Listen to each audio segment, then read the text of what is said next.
What are the tests? Okay, what are the tests are left now? The test which are left is core extraction. Semi-destructive testing. Core extraction. Yeah. It is just means extracting the concrete core sample from the deck slab. Okay. And we will find the compressive strength of that. Okay. Based on that, we will conclude, means based on the data which is available from the drawings, we will verify with the the results of the test, and we will compare the both. Okay. So based on that, we will decide what to do and Okay. what will be the So restoration measures.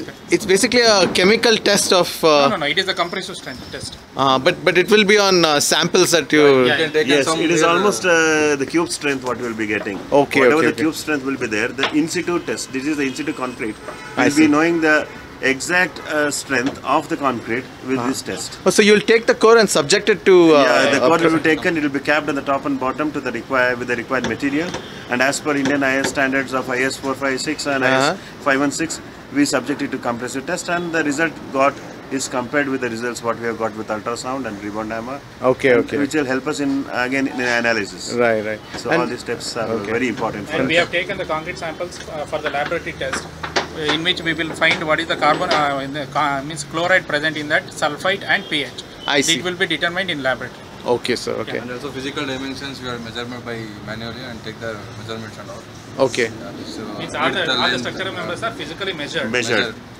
So physically measured to make sure that they are consistent with the design claim. Yes, okay, sir. Very much. Correct. And then there's also the doubt that people have about the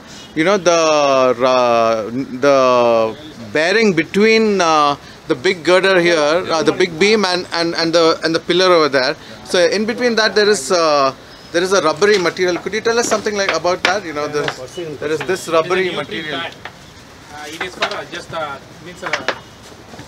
for the thermal expansion, for the thermal movement. It will be provided in each and every bridge with a span of 10 to 15-20 meters like that. Okay. So here the bearings wise there is no such much distress.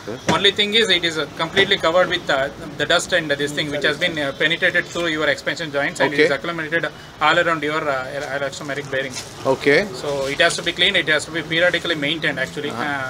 As far as the normal maintenance, this thing is concerned. I see. Neoprene pads are used here. Yeah, neoprene pads. Yeah. So, is it correct to say that neoprene pads look good to you by means of inspection? Yes, we don't see any distress or any compression. It is not deteriorated. It is not deteriorated. Yeah. So the pad between the girder and the beam and the pier, right? Pier. The is doing fine. Yes. But your observation also is that between the gap has been filled, yeah.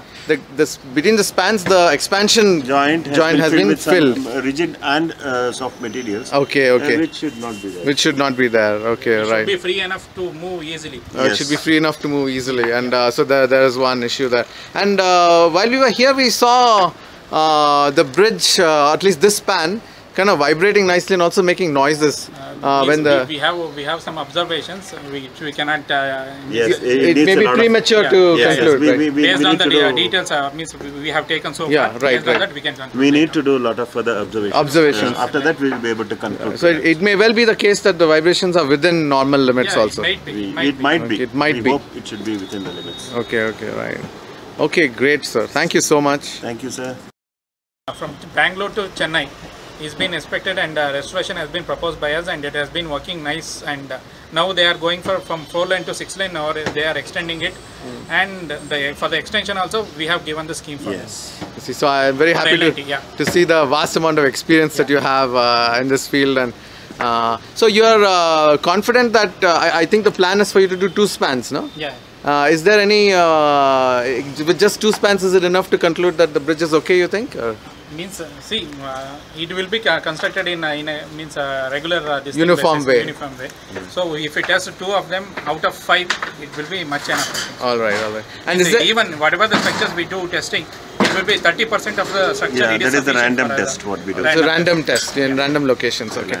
And is there any plan to test the so-called pillars? Yeah, that yes, we have, sir. We have. We are going to test the pier cap and the pier.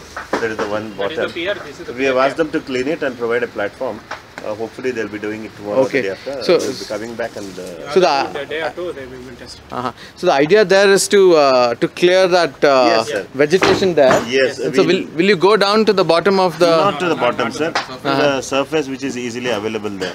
Okay, To okay. go to the bottom, it is very difficult. And when you go to the surface, I suppose you'll be checking the corrosion due to the sewage water. Is it? Is that? Now we basically will be doing ultrasound test, Okay. which Okay. will tell us about the integrity of concrete inside. Okay. Okay. We want to okay. say what is the kind of concrete, how is it now at this Okay, present point of time, and it gives us a lot of information when you do it as per IS 13311 part If 1. at all see. it is possible, we will take the concrete sample, means a concrete core sample out of your PR or PRA. We will see based on this thing. Based on the ultrasound reading, you mean. But is there any effect of that the sewage being a chemical with a lot of detergent and other industrial effluents? Is it possible that may Yeah, eat the that concrete? impregnation will be there. Impregnation So- will be there, but the Hopefully extent of they would have taken care of that. means in earlier stages they might have taken the means anti-protective coating for that they Yes. might have provided. Without doing that, no, not even a single construction will Yes. take place as far as this present era of construction. If it Okay, but will you be checking if that protective covering is still there, or do you think it's not no, necessary? that is a difficult task. If we have it's to very completely difficult. clear the area, It has been totally provided for us. Okay, okay, okay. Unless and until all the areas provided. even providing this much of scaffolding, it is a difficult task here. Yes. Because of the floating. Yes, sir. Standing on flowing water.